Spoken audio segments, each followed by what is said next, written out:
Serangan jantung kerap disebut the silent killer ini bisa menyerang kapan saja dan siapa saja, tidak memandang usia serta status sosial.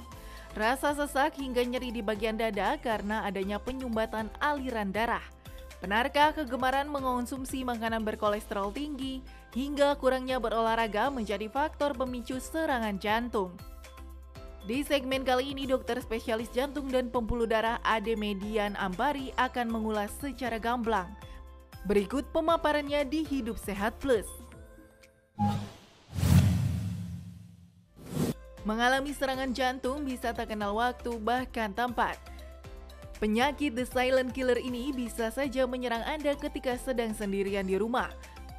Lalu adakah penyebab seseorang bisa terserang penyakit jantung secara tiba-tiba? Kita tahu serangan jantung, bahasa medisnya itu disebut dengan sindrom koroner akut gitu ya. Sindrom koroner akut adalah suatu keadaan di mana itu terjadi pecah pembuluh darah atau sumbatan pada pembuluh darah koroner. Kita tahu bahwa jantung itu adalah pompa, dia memompa darah ke seluruh tubuh. Dia diperdarai oleh dua pembuluh darah kecil yang disebut dengan pembuluh darah koroner, satu yang kanan, satu yang kiri bercabang dua. Kita tahu diameternya mungkin sekitar 1,5, paling besar itu 1,5 cm gitu ya. Apa yang terjadi? Kita kalau misalnya pasien dengan kolesterol tinggi, dengan darah tinggi, kena kencing manis, itu terjadi yang disebut dengan proses arteriosklerosis.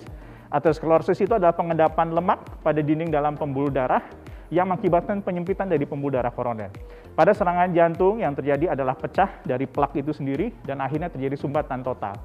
Akibatnya apa? Nyeri dada pada pasiennya, bahkan sampai bisa menyebabkan kematian yang disebut dengan henti jantung mendadak. Penyempitan pembuluh darah koroner itu terjadi karena apa? Yang disebut dengan arteriosklerosis. Proses arteriosklerosis apa sih? Arteriosklerosis adalah suatu proses di mana terjadi endapan lemak pada dinding dalam pembuluh darah.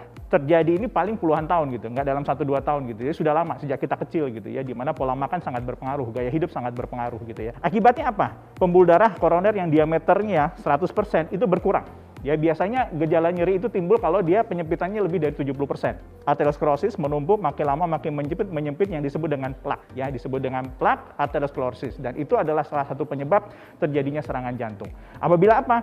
Plak ini lama-lama dinding luarnya itu menipis. Kalau dia menipis, ya terjadi erosi, dia pecah, akhirnya dia menyebabkan gumpalan darah di situ. Dan akhirnya terjadi sumbatan. Aliran darah tidak mengalir lagi ke otot jantung dan menyebabkan serangan jantung. Tidak menjalani pola hidup sehat tentu bisa memicu Anda terserang penyakit jantung. Selain itu, kita seringkali abai dengan gejala yang muncul sejak dini. Lantas, seperti apa ya gejala serangan jantung yang patut kita waspadai? Serangan jantung itu selalu mendadak memang. Dia akan didahului oleh gejala-gejala yang terkadang kita tidak aware gitu ya, tidak peduli tentang itu ya. Satu, biasanya gejala jantung itu dimulai dengan ada nyeri dada. Ya, nyeri dada khas dari jantung adalah nyeri di dada ini. Ya, dia di dada nyeri, kemudian seperti ditusuk berat gitu ya, kayak diremes ya. Terus dia menjalar, bisa ke lengan kiri, ke pundak, seperti tercekik gitu ya, sampai tembus ke punggung. Gejala ini kalau orang yang sudah biasa punya penyakit jantung koroner yang kita bilang dengan angina pectoris stabil, biasanya gejalanya hilang timbul. Jadi kalau dia nyeri nih pada saat aktivitas, terus dia istirahat gitu ya, gejalanya hilang atau berkurang gitu ya. Tapi pada serangan jantung beda, 20 menit lebih gejala itu timbul. Jadi nyeri dadanya lebih dari 20 menit nih. Disertai apa? Biasanya ada keringat dingin, terus kemudian ada mual gitu ya, kayak dia mau muntah gitu ya.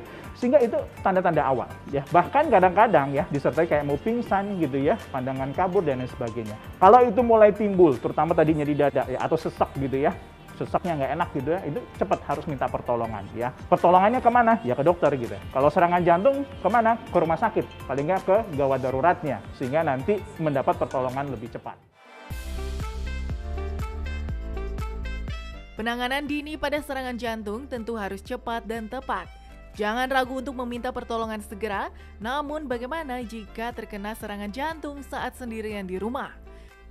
Adakah cara mengatasi serangan jantung dengan kondisi ini?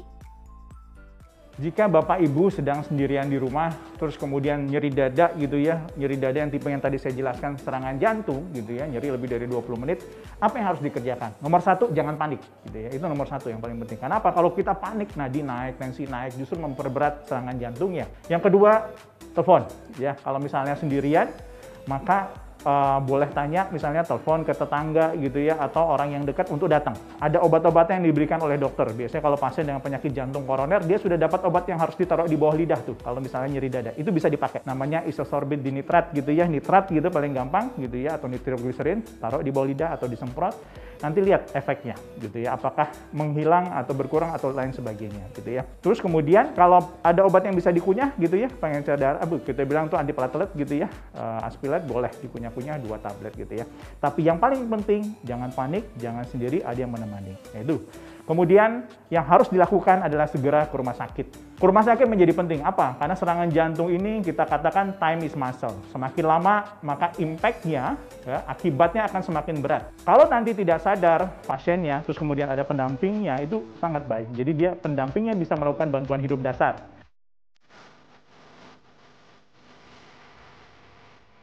Jika Bapak Ibu sekalian menemukan ada pasien serangan jantung, terus kemudian tidak sadar, apa yang bisa kita kerjakan? Yang kita kerjakan adalah bantuan hidup dasar, memberikan bantuan hidup dasar atau resusitasi jantung paru. Ya, caranya seperti apa? Satu, kita tentukan pasien ini betul-betul tidak sadar ya. Misalnya, Pak, Bu, bangun, Pak, Bu, bangun gitu ya. Pasien kita tahu dia tidak sadar. Yang harus kita lakukan berikutnya adalah apa? Minta bantuan. Kalau Anda cuma berdua dengan pasien, minta tolong orang lain gitu ya. Untuk apa? Untuk telepon nih, bisa telepon ke emergensi atau 119, terus untuk membantu kita dalam melakukan bantuan hidup dasar. Setelah itu apa yang paling penting lagi adalah kita langsung melakukan kompresi atau pijit jantung. Berapa sih kecepatannya? Biasanya 100 sampai 120 kali dalam 1 menit. Kedalamannya 5 sampai 6 cm. Jadi paling gampang kita cari nih, kalau pada laki-laki ya di antara 2 puting, terus kemudian kita lihat tulang tengahnya, taruh jari di situ ya. Kurang lebih 2 jari ya di atas namanya ujung dari tulang tengah ini. Terus kemudian kita lakukan kompresi ya. Tuh. Ya. Kedalamannya 5 sampai 6 cm. Terus kemudian kecepatannya dalam 1 menit 100 sampai 120 kali ya per menit gitu ya. Nah, di masa pandemi COVID ini kita tidak melakukan yang disebut dengan bantuan nafas gitu ya, karena kita mencegah penularan. Apa? Karena kalau pasien ini tidak kita kenal, siapa tahu dia kena COVID gitu ya. Jadi kita tidak melakukan bantuan nafas di sini. Cukup memberikan kompresi dada. Itu penting sekali.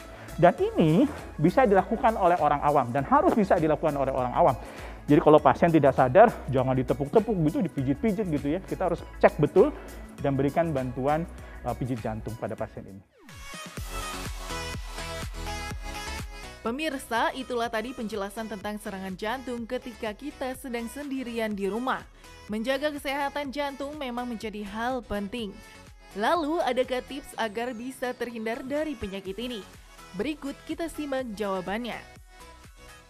Kita tahu bahwa faktor risiko penyakit jantung koroner itu ada 5 ya. Memang satu, hipertensi. Ini bisa kita cegah dari makanan, olahraga, minum obat-obatan gitu ya. Yang kedua, misalnya dengan dislipidemia, kita sebut sebagai kolesterol yang tinggi. Kita gimana supaya kolesterolnya rendah? Kolesterol totalnya di bawah 200 ya. Kalau bisa LDL-nya di bawah 100 gitu ya. Itu kita cegah dari apa? Lifestyle, lagi-lagi dari makan, dari olahraga, kemudian dari minum obat misalnya dari dokter. Kemudian diabetes.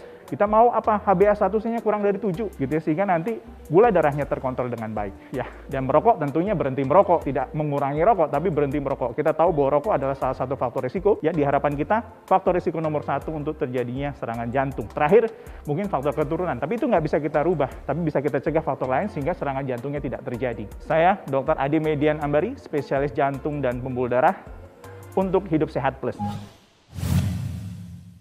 Salah satu cara yang paling efektif untuk mengurangi penularan kuman penyakit adalah dengan cara mencuci tangan. Tapi bagaimana caranya kita mencuci tangan dengan cara yang benar? Ini dia, akan saya tunjukkan. Sekarang saya akan mempraktikkan bagaimana caranya mencuci tangan secara efektif. Yang pertama, basuh dulu dengan air mengalir. Ini penting sekali, terutama apabila tangan kita penuh dengan kotoran-kotoran yang bisa kita lihat secara kasat mata. Air mengalir ini akan melarutkan kotoran-kotoran tersebut. Lalu berikutnya, ingat, kita menggunakan sabun. Matikan dulu kerannya supaya hemat air ya. Sabun tersebut dibasuhkan secara merata di telapak tangan. Lalu setelah itu di punggung tangan. Secara bergantian punggung tangan kanan dan punggung tangan kiri. Lalu ingat juga untuk membersihkan sela-sela jari. Sama, kiri dan juga kanan. Setelah itu kita ingat untuk membasuh bagian dari bawah kuku. Demikian caranya. Setelah semua itu dilakukan, kita basuh kembali dengan air mengalir. Sampai bersih semua sabun-sabun yang ada di tangan kita. Bagaimana kita menutup keran? Ada dua cara. Satu, menggunakan siku. Yang kedua, kalau ada tisu, kita bisa gunakan tisu ini. Keringkan dulu tangan kita dengan tisu tersebut, lalu gunakan tisu tersebut untuk menutup keran tanpa menyentuhnya dengan tangan kita kembali. Dan ingat, dibuang. Dengan demikian, tangan kita sekarang sudah bersih dari kuman dan mudah-mudahan bisa mengurangi penularan penyakit.